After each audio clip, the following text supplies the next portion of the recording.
All right, Kevin back with you for another episode of the $1 Million Relationships Podcast. And today I'm here with Ben Cardall. Ben, welcome. So awesome to have you on the show today. Thank you very much for having me, sir. It's a real treat. Thank Yeah, you. I'll tell you, I've been looking forward to this. You and I got to connect before, and I'll tell You you what, did. after that conversation, I was like, yep, I am totally sold on doing a podcast interview with you. And so I've been looking forward to this is going to be good. This is going to be good. I And hope so. yes.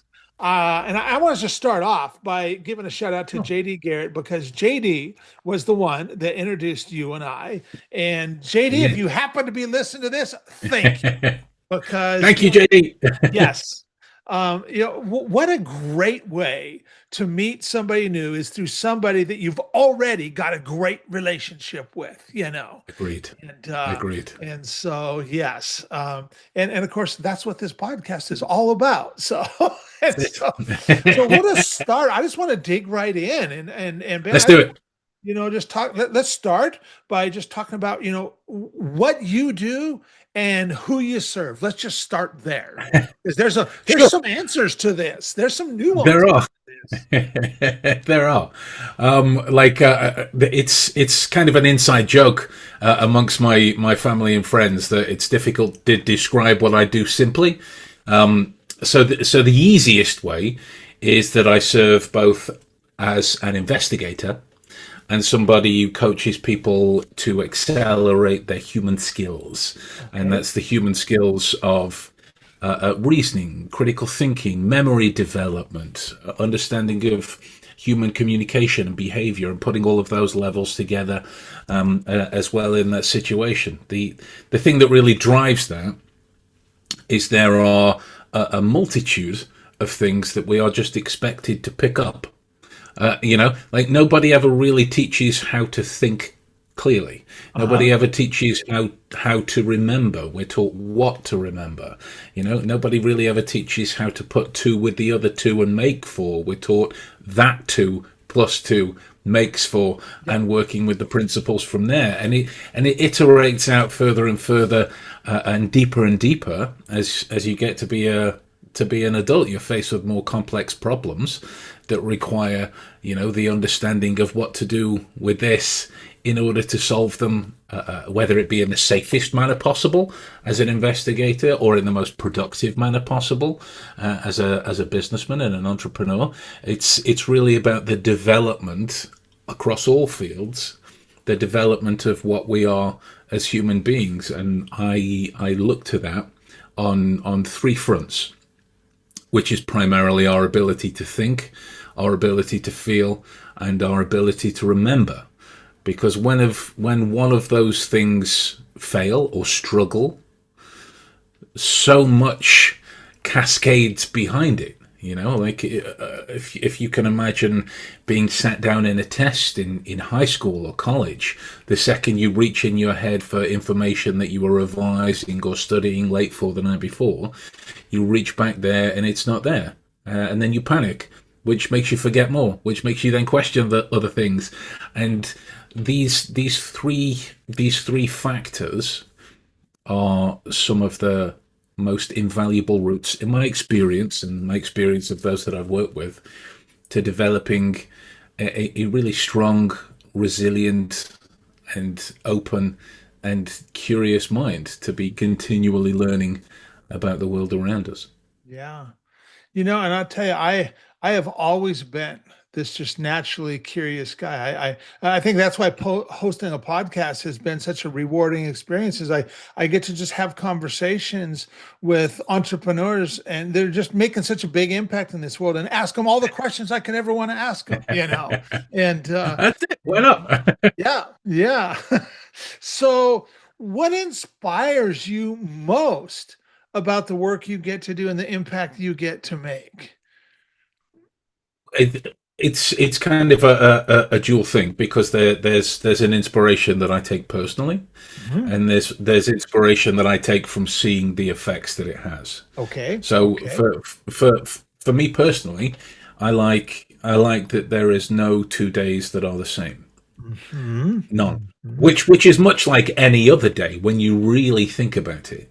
No 2 days are the same, and that idea keeps me constantly engaged with the world, constantly productive, constantly curious, constantly helpful, constantly learning, and that's a source of personal inspiration for me.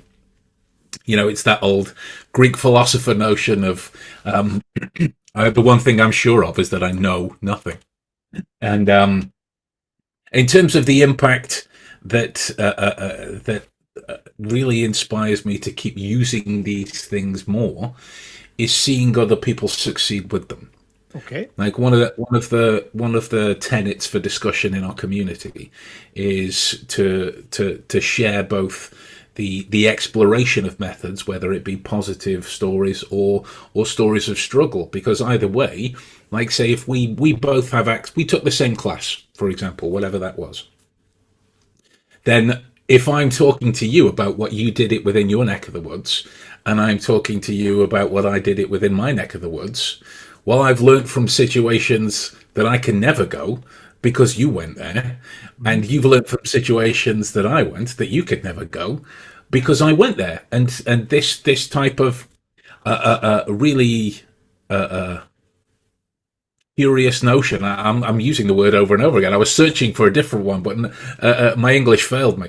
But this type of exploratory notion, when it Okay. comes to information and the different ways that it can be used to, whether that be just to pass a simple test, or to help with an investigation, or to strengthen a relationship, or to learn a language, or to rekindle with somebody, or to go and see your friend and talk about the people that you used to hang out with 18 months 2 years ago, help them get over a problem, help them succeed in a skill that they want. All of these things just come from knowing how I think, how I feel, and how I remember on a real deep and integral level. That iterates out. The second somebody goes, you know what, I used this and it helped me make a few extra dollars with my business. Awesome. I used this and it helped me gain a few extra clients. Awesome. I used this and it really strengthened my relationship with my kids. Fantastic. Those are the types of things that sincerely they keep me going. They Yeah. keep me curious. It's like nourishment Yeah. almost. Yeah. That's awesome. How how did you get into doing this kind of work? Because I have never met anybody else who does what you do.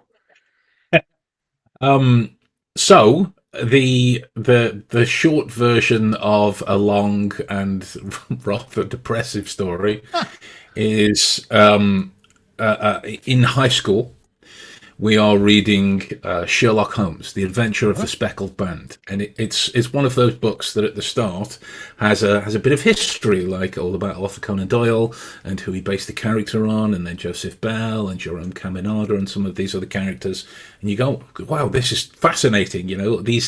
These guys learned to see so much about the world, coupled with I'm in a relationship at the time, the proverbial first love, and Okay. it's real puppy love.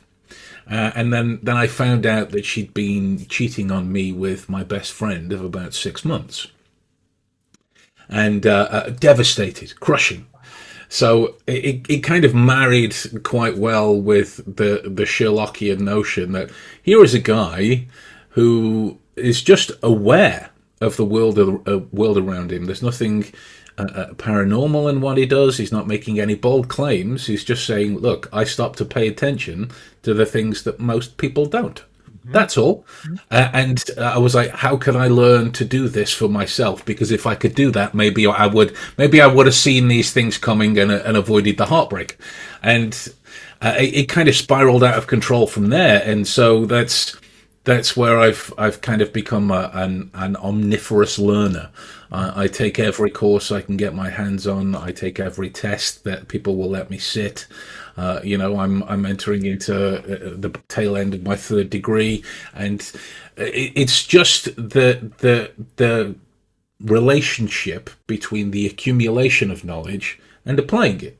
Yeah. Because it might be that one day I come across a study online, I go, wow, that's interesting, it seems really pertinent.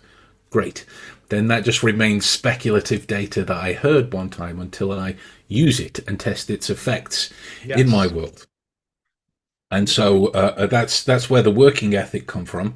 I also spent a good number of years performing and earning a living as a mentalist, which, if you don't know, that's somebody who pretends to read minds, like mental magic, that type of thing.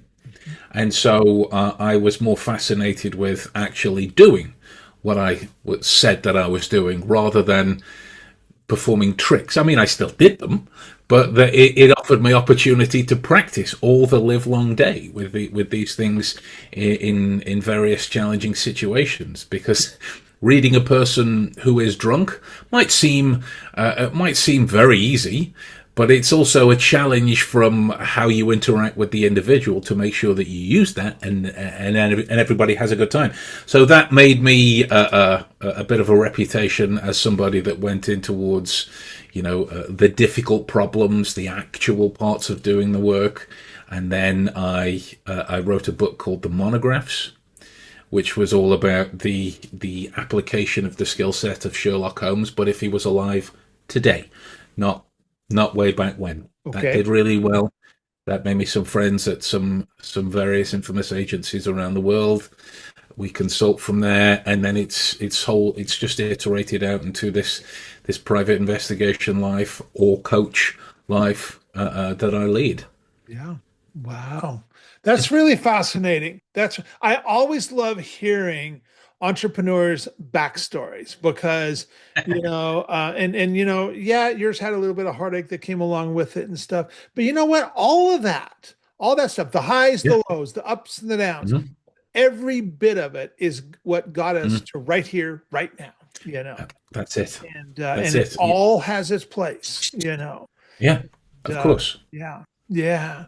So what is a result?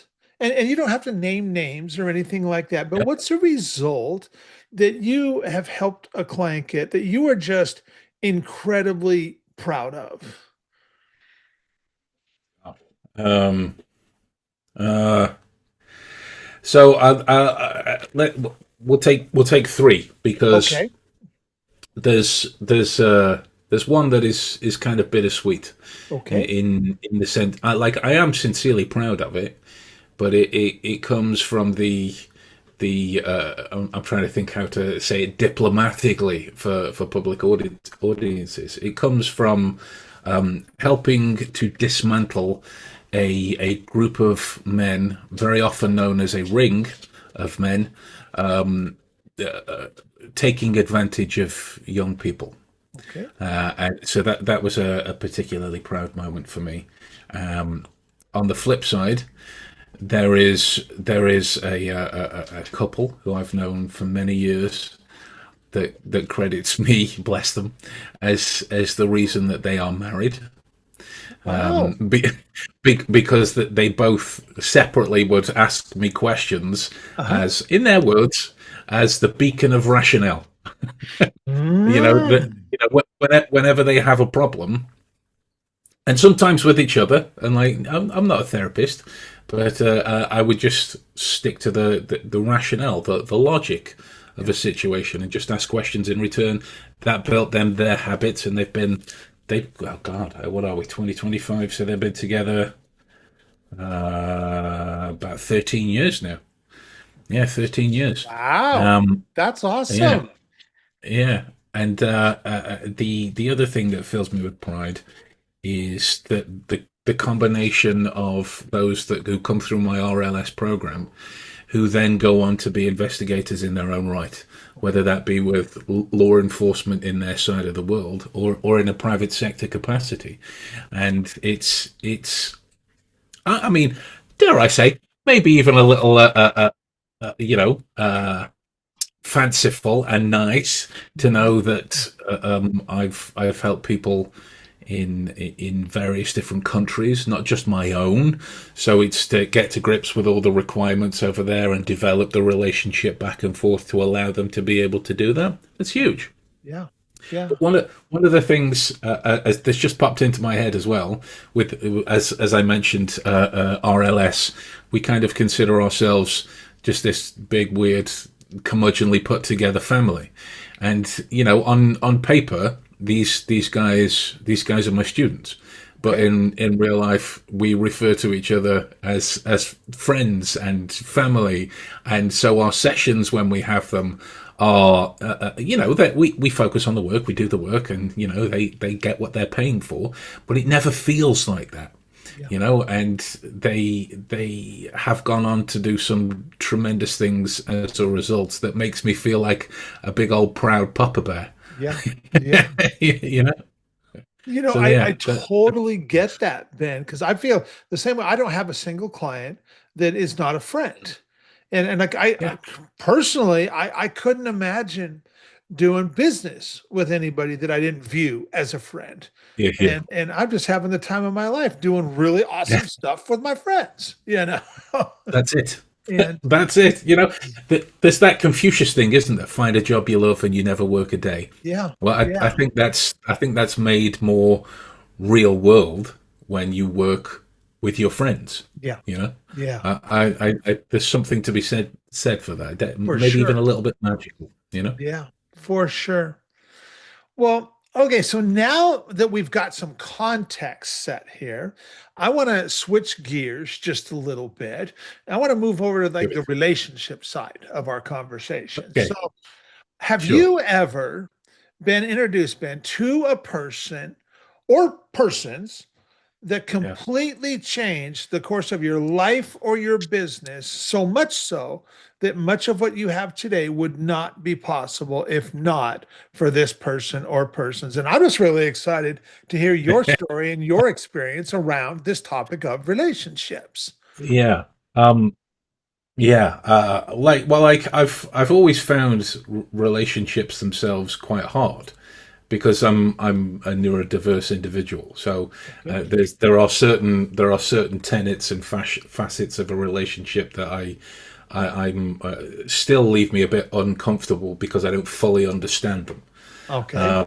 But but to to that end, there are certain arguments to be made that everyone in their own right has contributed to it, but the the one person, and genuinely, there might be a few people that roll their eyes, brownie points he's scoring, but the one person who definitively changed the trajectory of my life for the better is my wife, Okay. Maddie.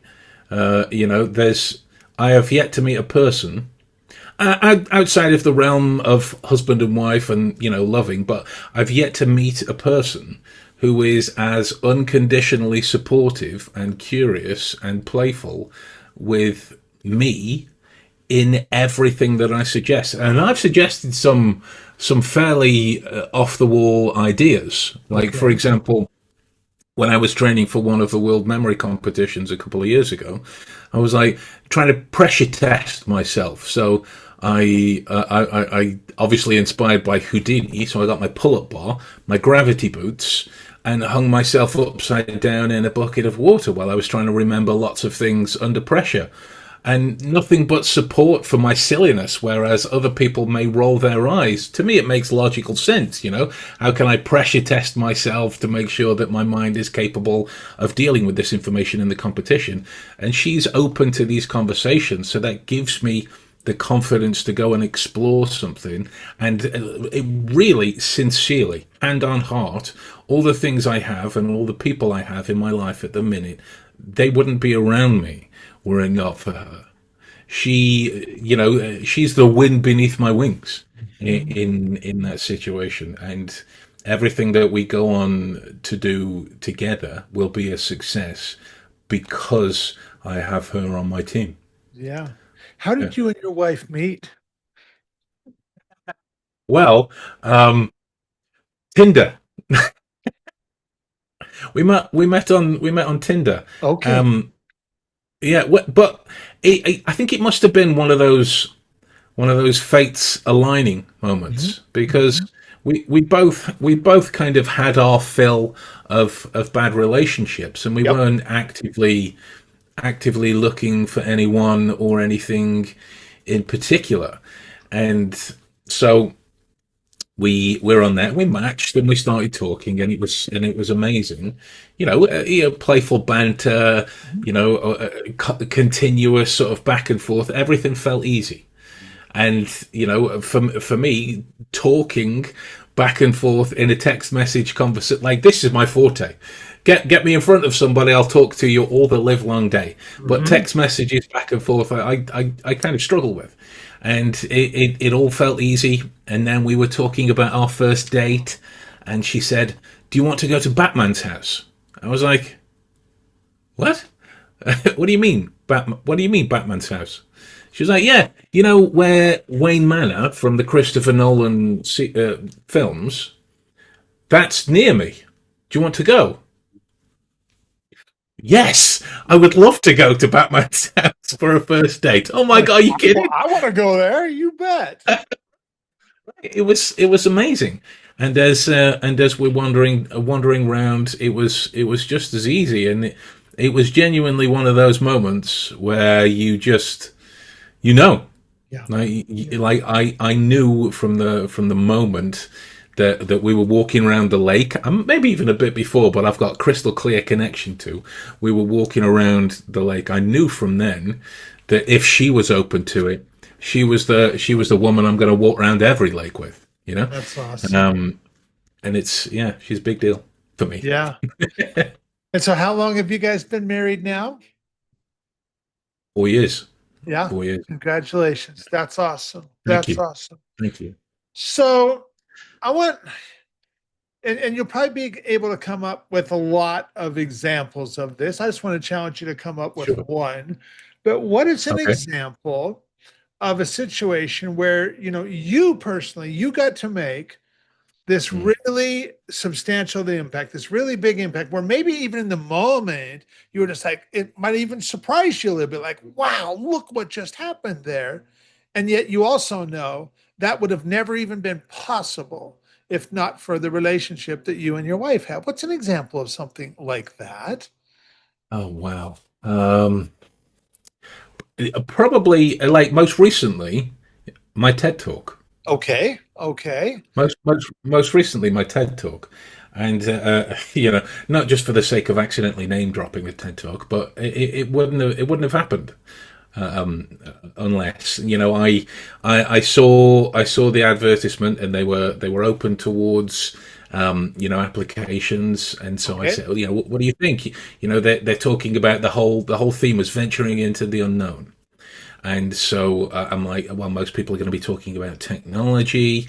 I'm talking about anti-technology and using your brain a little bit, because it's still venturing into the unknown, but these are the things that are on the table. And it was just in talking about it back and forth, and reassuring me that my kind of mad scientist approach actually has some validity. The wonderful thing about her is she's not an echo chamber, Okay. in that if she thinks I'm wrong, she'll tell me. If Hmm. she thinks I'm off on something, she'll tell me. And because we both respond to really direct honesty, she won't pull any punches. Hmm. You know, she might deliver it sweetly, and or finish with the words "my love," because we call each other "my love." But that type of thing. So after I put in the application, they say to you, if you don't hear back by whatever the date was in March, then it's not happening. Okay. It's not happening. And then so I hadn't heard back.